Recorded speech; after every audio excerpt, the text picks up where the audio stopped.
बिस्मिल्लाहिर्रहमानिर्रहीम। अस्सलाम वालेकुम। आप देख रहे हैं बैरिस्टर एहतिशाम ऑफिशियल यूट्यूब पर। मैं हूं बैरिस्टर एहतिशाम अमीरुद्दीन। आज के व्लॉग में सबसे पहले सवात की बात करते हैं, क्योंकि सवात के हवाले से हमने देखा सोशल मीडिया पे कुछ वीडियो सर्कुलेट कर रही थी जो कि अगर सवात के माजी को ज़हन में रखा जाए तो बड़ी परेशान कुन है। और उन वीडियोज़ में हमने देखा कि कुछ सरकारी अफसरान और मुलाजमीन जो है वो वहाँ पर तालिबान जो आ चुके हैं, उन वीडियो से हमें पता लगता है उनकी कस्टडी में थे और बाकायदा तौर पर उनसे सवाल जवाब किए जा रहे थे, उनके हाथ भी बांधे हुए थे। तो एक तो मैं आपसे अर्ज़ करूं कि KPK पुलिस की तरफ से प्रेस रिलीज़ इशू हुआ है सवात की सिचुएशन के हवाले से, और KPK पुलिस ये कह रही है जी कि Khyber Pakhtunkhwa police is Cognizant of the video circulating on social media of heavy presence of militants in the valley. यानी कि KPK पुलिस के इल्म में है उन वो वीडियोस जो कि सर्कुलेट कर रही हैं सोशल मीडिया पर मिलिटेंट्स की प्रेजेंस के हवाले से, कि वादी सवात में मिलिटेंट्स जो हैं, जंगजू जो है वो वापस आ चुके हैं। मज़ीद वो कहते हैं हमें ये भी पता है कि लोगों के क्या खदशात हैं, एप्रीहेंशन है, और लोगों को ये खदशात है कि खुदा न खास्ता की 2008 और 2009 की जो सिचुएशन थी सवात की, जब जंगजू और तालिबान और कलअदम तंजीम जो है वो सवात पर रूल कर रही थी, तो लोगों को जो खदशात है कि खुदा न खास्ता सिचुएशन उधर वापस ना चली जाए, उससे भी हम अवेयर हैं, वो भी हमारे इल्म है। मजीद आगे वो कहते हैं जी कि हम आपको एश्योर करते हैं, यानी कि यकीन दहानी दिलाते हैं कि कुछ इंडिविजुअल्स जो हैं, कुछ फ़र्द जो हैं वो सवात में ज़रूर मौजूद हैं जो कि अफ़गानिस्तान की तरफ से आए हैं, और वो दूर दराज के जो पहाड़ी इलाके हैं वहाँ पर हैं, लेकिन Swat is totally under control of the civil administration and all LEAs are ready to respond to any miss adventure.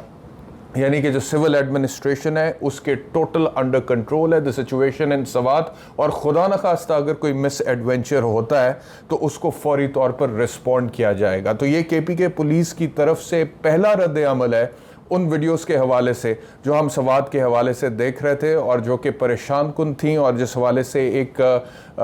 लहर खौफ की और तशवीश की भी दौड़ी पूरे पाकिस्तान में। और हमने देखा कि पाकिस्तान तहरीक इंसाफ के मुख्तलिफ रहनुमाओं की तरफ से भी KPK में लॉ एंड ऑर्डर सिचुएशन के हवाले से बात हुई, और उन्होंने कहा जी कि देखें वहाँ पर सिचुएशन ख़राब हो रही है जबकि हम किसी और मामलात में डले हुए हैं। तो सवाल ये पैदा होता है कि आप खुद उन मामलात में डले हुए हैं, आपका भी काम है। और यहाँ तक जब कुछ खबरें इस तरह की आई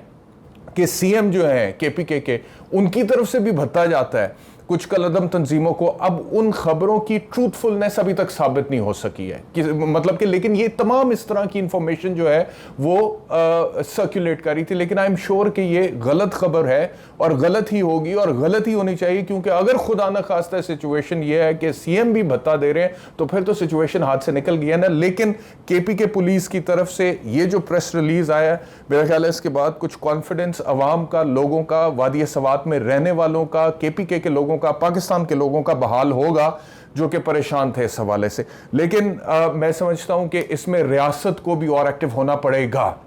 इसमें वफाकी हुकूमत को भी और एक्टिव होना पड़ेगा, इसमें KPK गवर्नमेंट को भी और एक्टिव होना पड़ेगा, और ख़ास तौर पे इसमें एक नेशनल डायलॉग की ज़रूरत है। देखें हम वैसे बहुत तकसीम है इस वक्त बहुत ज़्यादा पोलराइजेशन है, ख़ास तौर पे सियासी तौर पे, क्योंकि एक जमात है वो कहती है हम हक पे हैं, बाकी जो हैं वो बातिल हैं और हम उनको मानते नहीं हैं। और इस वक्त जो पोलराइजेशन है वो इस तरह की है जो शायद ही कभी पाकिस्तान की तारीख में लोगों ने देखी हो। इस पोलराइजेशन का फ़ायदा हमेशा दुश्मन उठाता है। जब आपस में इख्तलाफ होता है या आपस की जो तकसीम होती है उसका फ़ायदा हमेशा दुश्मन उठाता है, और वो कुव्वतें उठाती हैं जो रियासत की बुनियादों को खोखला करना चाहती हैं। तो इस हवाले से मैं समझता हूँ कि कम से कम चलें अपने बाकी मामलात को आप छोड़ दें, जो आपके सियासी प्रॉब्लम्स हैं, झमेले हैं, इख्तलाफात हैं, आप उनको ज़रूर एड्रेस करें, अवाम में जाए, अपना नैरेटिव बिल्ड करें, बिल्कुल करें। लेकिन ये जो एक मामला है दहशतगर्दी का, जो प्रॉब्लम पाकिस्तान ने पहले झेला है और जितनी कुर्बानियां दी हैं, तकरीबन 80,000 के करीब सिविलियंस जो हैं वो हमारे शहीद हुए हैं, 7,000 के करीब फौजी जवान शहीद हुए हैं, और ज़रबे अज़ब रद्दुल फसाद करने के बाद फिर वापस अमन बहाल हुआ है। इसके ऊपर तो कम से कम इकट्ठे हो जाएं, इसके ऊपर तो एक नेशनल डायलॉग होना चाहिए, इसके ऊपर तो एक नेशनल डिबेट होनी चाहिए कि सबसे पहले हम अब खुद को महफूज तो कर लें, रियासत पाकिस्तान को महफूज तो रखें, हम अपनी सरहदों की हिफाजत को यकीनी तो बनाएं और अपने अमन व अमा की सिचुएशन को यकीनी तो बनाएं, जो अल्लाह ताला का शुक्र है कि अभी तक फुली अंडर कंट्रोल है, लेकिन कोई मैली आंख से देखे भी क्यों। और अगर इस तरह की सिचुएशन वहां पर सवात में, जैसे कि हमने देखा कि पिछले दिनों जलसे जुलूस कुछ हुए, बल्कि जुलूस निकले, प्रोटेस्ट हुए, लोगों ने इस तशवीश का इजहार किया कि हमारे साथ पता नहीं कि वो पुरानी सिचुएशन की तरफ हम ना लौट जाएं। तो इस चीज़ को एड्रेस करने के लिए कम से कम हमारी पूरी पॉलिटिकल लीडरशिप को इकट्ठे होना चाहिए। तो एक तो ये चीज़ हो गई जी, जो सवात के हवाले से मैं आपसे डिस्कस करना चाहता था। आगे आपसे जो कुछ डेवलपमेंट्स हुई हैं आज की पॉलिटिकल, उस पर मैं थोड़ा सा अपना तज्जिया दे देता हूँ इसी वीलॉग में। शहबाज गिल साहब जो है, उनके लिए आज उनको पेश किया गया अदालत में, और पुलिस की ये इस्तदा थी कि शहबाज गिल साहब को मज़ीद पुलिस रिमांड पे पुलिस के हवाले किया जाए, क्योंकि तफ्तीश अभी मुकम्मल नहीं हुई है। और पुलिस ये चाह रही थी कि अगर शहबाज गिल साहब का फ़िज़िकल रिमांड एक्सटेंड करती है कोर्ट, तो वो उनको वापस ले जाएं, उनसे मज़ीद तफ्तीश करें, क्योंकि वो कहते हैं कि उनका जो असल मोबाइल था वो हमारी कस्टडी में आया नहीं, वो उन्होंने ड्राइवर को दे दिया था गिरफ्तारी के वक्त, और उसमें से हमें जो डेटा हम रिकवर करेंगे या हमें जो मवाद मिलेगा, उससे हमें पता लगेगा कि ये सोची समझी साजिश थी, प्लानिंग थी, या इसमें कोई और शामिल था, या किसके साथ मुशावरत हुई थी, गुफ्तगू हुई थी बीपर देने से पहले, बीपर देने के बाद, तो उससे फिर हमारी तफ्तीश आगे बढ़ेगी। लेकिन बहरहाल जो भी पुलिस का कहना था, उसके बावजूद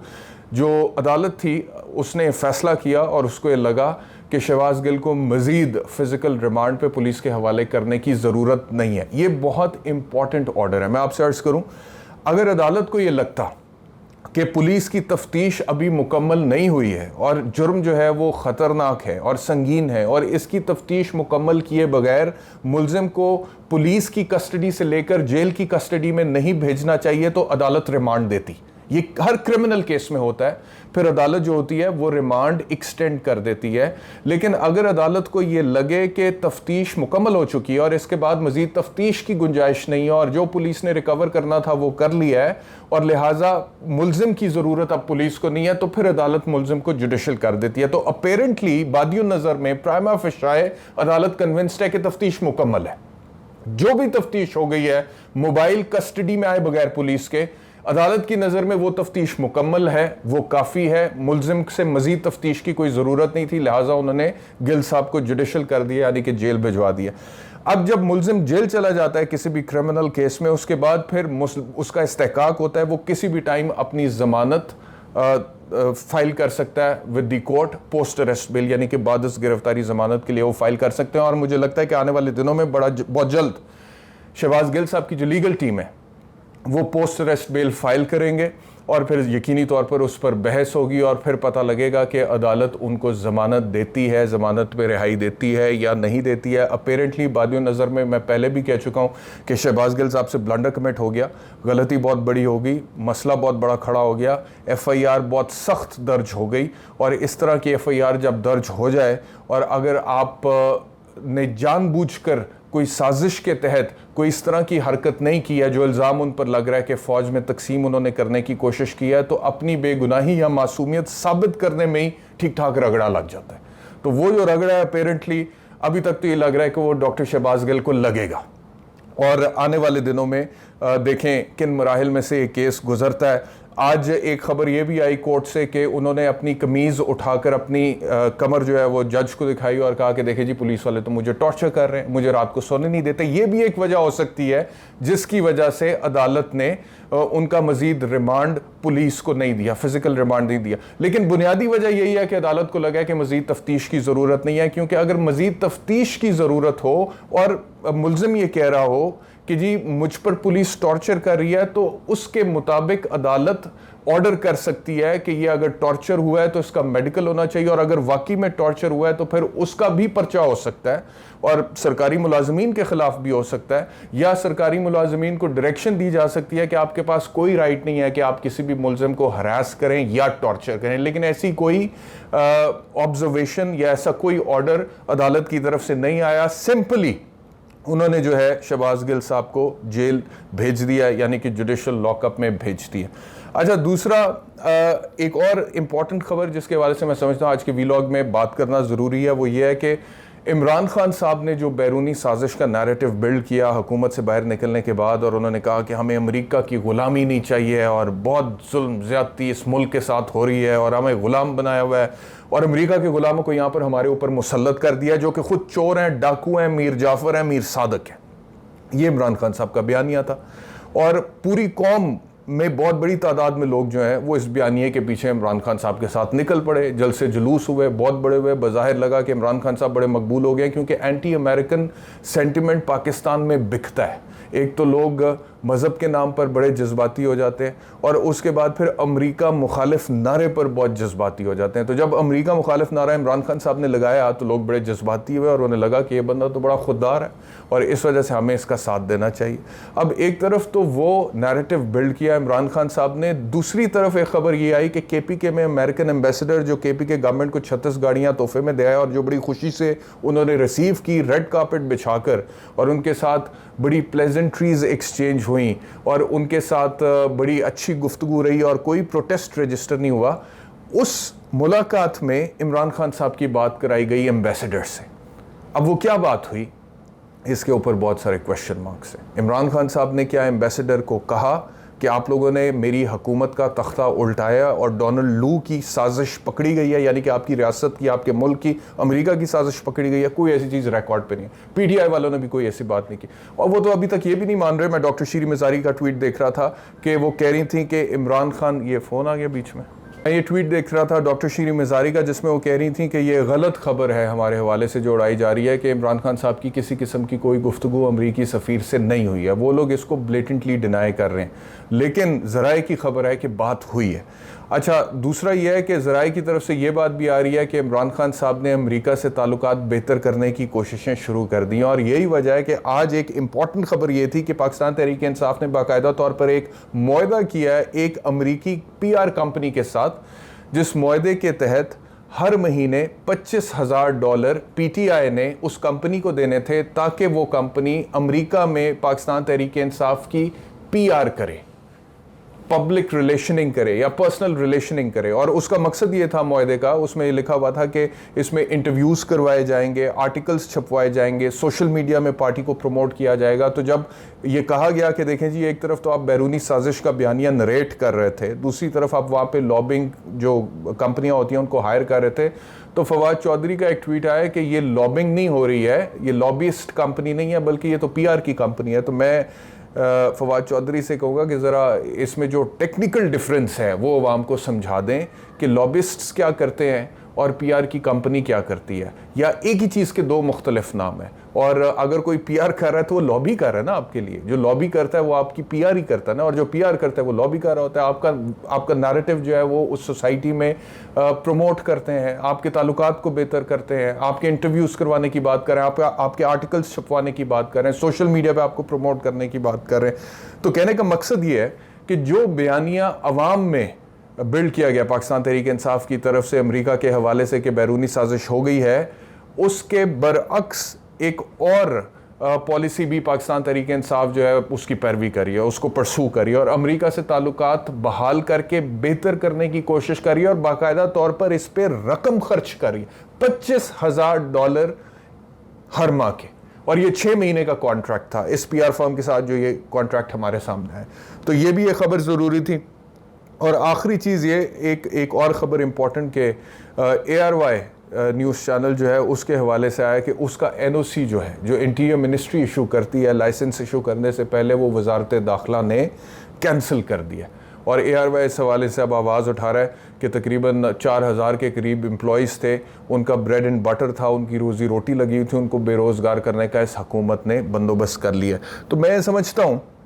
कि ARY की जो भी गलती है वो अपनी जगह पर, आप उनके खिलाफ कानूनी कार्रवाई कर सकते हैं, पेमरा मौजूद है, आप वो रेगुलेट करती है, जारी बात है, तमाम इलेक्ट्रॉनिक मीडिया को।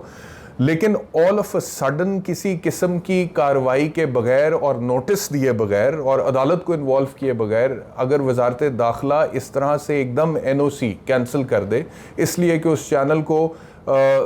ख़त्म कर दिया जाए और स्क्रीन से मिटा दिया जाए, तो मेरे ख्याल में ये डेमोक्रेसी और सिविल राइट्स और आइन और कानून के मुताबिक नहीं है। इसके ऊपर अगर आप समझते हैं कि ARY किसी साजिश का हिस्सा था, अगर आप ये समझते हैं कि ARY ने डॉक्टर शहबाज गिल के साथ मिलके फ़ौज के अंदर कोई तकसीम पैदा करने की कोशिश की है और इसीलिए वो FIR हुई थी, जिस FIR में बाद में उनको डिस्चार्ज कर दिया गया ARY के जो वाइस प्रेसिडेंट थे, फ़िलहाल तो FIR में भी डिस्चार्ज हो गए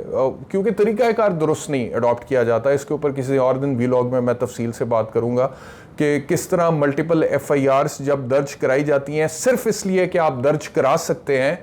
तो उससे आप अपना ही केस ख़राब कर लेते हैं, प्रोसिक्यूशन को वीक कर देते हैं, उसके अंदर डेंट डाल देते हैं, उसके अंदर कॉन्ट्रडिक्शंस क्रिएट कर देते हैं। तो सिर्फ इसलिए कि आप मल्टीपल FIRs करा सकते हैं, एक से ज़्यादा FIRs एक ही इंसिडेंट पे एक से ज़्यादा शहर में करा सकते हैं, नहीं करानी चाहिए क्योंकि केस ख़राब हो जाता है। और यही हुआ है इस केस के अंदर। उसी इंसिडेंट पे एक FIR इस्लामाबाद में हुई है, उसी इंसिडेंट पे दूसरी FIR कराची में हुई है और उस FIR में ARY की इंतजामिया के बंदे को पकड़ा है। तो अदालत ने कहा है कि सेकंड FIR कैसे रजिस्टर हो गई है, क्योंकि सुप्रीम कोर्ट की जजमेंट्स हैं कि मल्टीपल FIR सिंगल इंसिडेंट पे रजिस्टर हो ही नहीं सकती। तो मैं ये समझता हूं कि जो भी आपको ARY के हवाले से शिकायत है उसका जो भी कानूनी रास्ता है उसको अडॉप्ट करना चाहिए, लेकिन अगर आप NOC को कैंसिल करके ARY को स्क्रीन से हटा दें और 4000 जो उनके मुलाजमीन हैं उनकी रोज़ी रोटी का यकीनी बात है मसला तो है वो पड़ जाए, तो मेरे ख्याल में ये कानूनी तौर पे आइनी तौर पे ठीक नहीं है, मुनासिब नहीं है। तो इसके ऊपर भी गवर्नमेंट को नज़रसानी करनी चाहिए। आज के वीलॉग में इतने ही, इंशाल्लाह अगले वीलॉग में मज़ीद अपडेट्स के साथ आपसे मुलाकात होगी। अपना ख्याल रखिए। अल्लाह हाफ़िज़।